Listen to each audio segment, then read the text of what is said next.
Well, greetings everyone, and welcome to the EKG case for the week of August 12th, 2013. This week's case is a case that we went over in conference, our conference here at University of Maryland, just several days ago, I guess, this past week.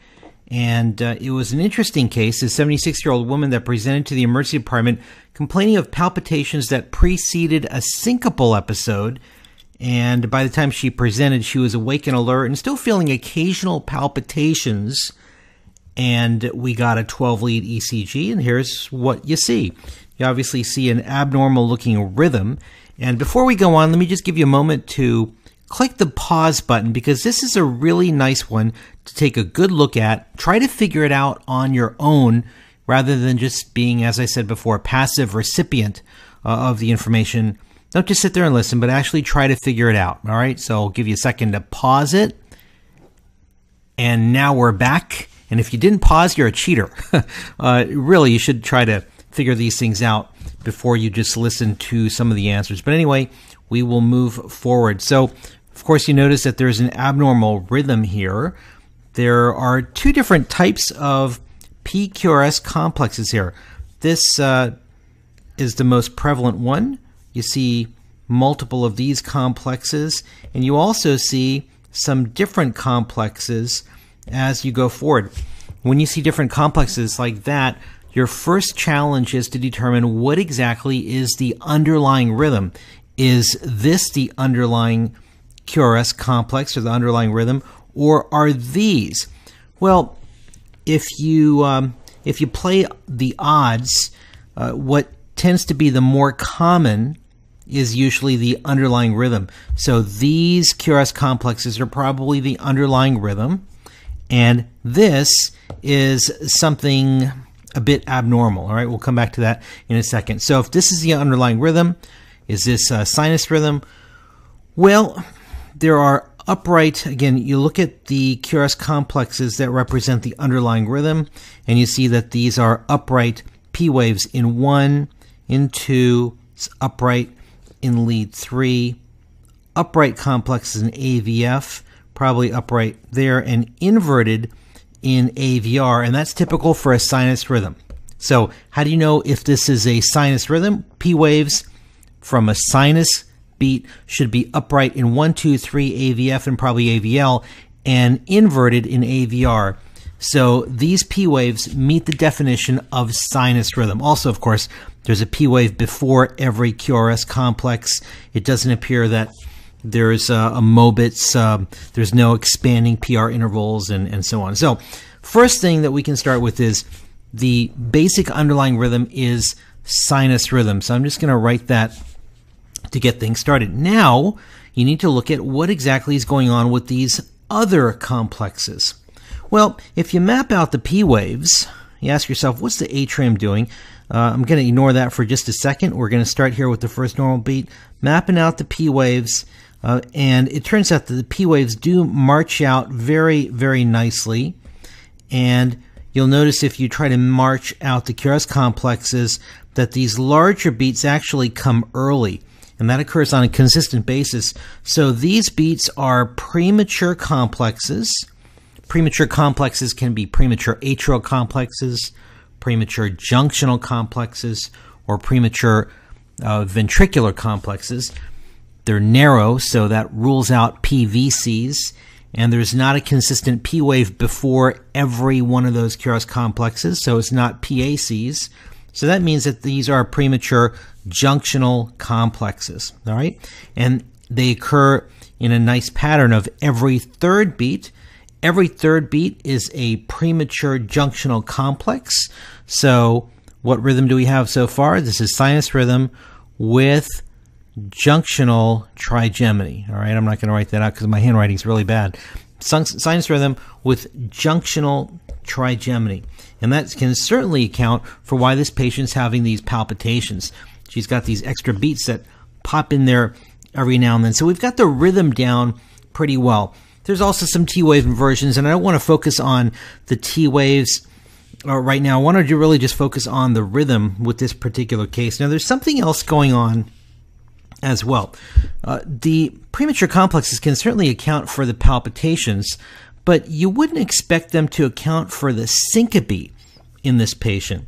So we've talked about this before, but if you remember what the differential diagnosis is for syncope, when you get a 12-lead EKG, of course there's a lot of things that can produce syncope, but when you're looking at the 12-lead EKG of a patient who had syncope, there's a few things in particular you've got to be looking for on the ECG if the clinical presentation doesn't already give it away. So, for example, if the person is hypoxic and tachypnic and complaining of pleuritic chest pain, then, of course, you're thinking about PE. If the person had a terrible headache just before syncope, you're thinking of subarachnoid hemorrhage.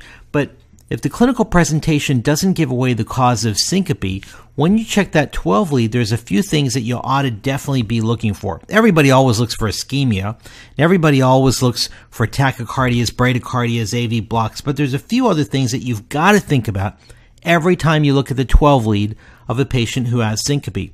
Look at the PR interval, all right? Always look at the PR interval because that's going to tip you off about whether somebody's got WPW. Short PR, you're going to think about WPW. Look at the QT interval, all right? So you always take a good close look at the intervals, especially the PR and the QT interval. And then a few other things. You're going to look for hypertrophic cardiomyopathy. That's really big QRS complexes in usually young males, and so this patient doesn't really fit that demographic. You're going to look for Brugada. Brugada, we've talked about before. We'll talk about that again, but in V1 and in V2, you're going to see a right bundle type of pattern with ST segment elevation, and that's probably, let me try that again, maybe like that. Anyway, not so great with drawing this, but you're going to look in V1 and V2 for a right bundle-ish pattern with an abnormal kind of ST segment elevation. And then arrhythmogenic right ventricular dysplasia, which we have not thus far talked about on this EKG video series. And that's because it is very, very rare. It's not that common. There's these things called epsilon waves, and we'll probably find a case somewhere along the way. If anyone out there has a good arrhythmogenic right ventricular dysplasia case to send me, please do so. We'll talk about it. But the EKG finding is not that common. It's not a common EKG finding in a relatively uncommon disease. So we have not talked about this before. But anyway, you take a look back at this 12-lead EKG with that differential diagnosis in mind. There's no evidence of Brugada. There's no evidence of hypertrophic cardiomyopathy and arrhythmogenic right ventricular dysplasia. I've kind of dissed that already. There's really no evidence of a long QT here. What about WPW? Is there a short PR in the normal intrinsic beats? Well, I have to admit that when I look at the rhythm strip in the normal intrinsic beats, the PR doesn't strike me as being really abnormal, and there certainly isn't any delta wave. But one of the things that I learned from somebody who taught me a lot about EKGs, and that was a Dr. Edward Chung back at Jefferson Medical Center, very, very smart cardiologist who ran the heart station. One of the things he always used to tell us was that when you're looking at the 12 lead, you've got to look up, you've got to look down, you've got to look all around, look in all 12 leads, look at all of the beats, because sometimes you're going to get clues just from some of the leads, just from some of the beats. And if you simply focus on the rhythm strip, you might very well miss this.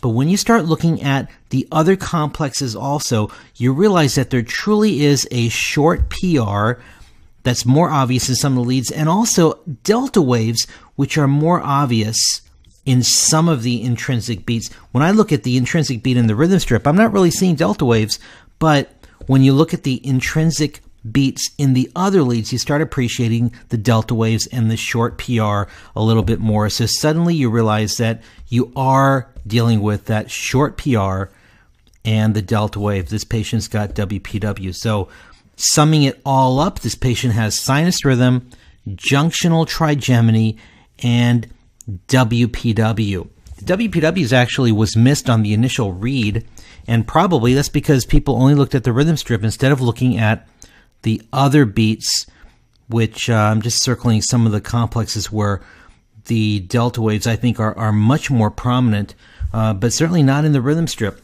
And that's why WPW was initially missed. And in fact, this 76-year-old woman who came in for syncope, the WPW is probably the most important part of the interpretation, and it was missed because people only looked at the rhythm strip. So once again, just going back to what Dr. Chung always used to tell us, look up, look down, look all around, look everywhere on that 12-lead EKG, because sometimes your clue is only going to show up in a few beats or in one or two of the leads. Don't trust the EKG to give you the information on that rhythm strip. So, simple take-home points. When you've got a complicated-looking rhythm, just break it down one step at a time. Ask yourself first, what is the underlying rhythm? And once you've got that nailed, then start looking at the other bizarre beats to figure out what's going on with those other beats. Break it down. Secondly, again, look up, look down, look all around. And then finally, this is a syncope case, so I always like to recap what the differential is for syncope. When you're looking at the 12-lead EKG of somebody with syncope and the clinical history didn't give away the diagnosis, there's a few extra things you've got to look for on that 12-lead for syncope. Everyone already looks for ischemia and arrhythmias. Make sure you've added the intervals to your list of things you always look for, because that's going to help you pick up WPW, and it'll help you pick up long QT. Make sure to add hypertrophic cardiomyopathy to the list, add Brugada to the list, and also arrhythmogenic right ventricular dysplasia, which is not common, but we'll talk about it at some point in the near future on the EKG video series. So, a quick short case, kind of a fun EKG. I hope that was helpful, and I look forward to talking to all of you next week. Bye for now.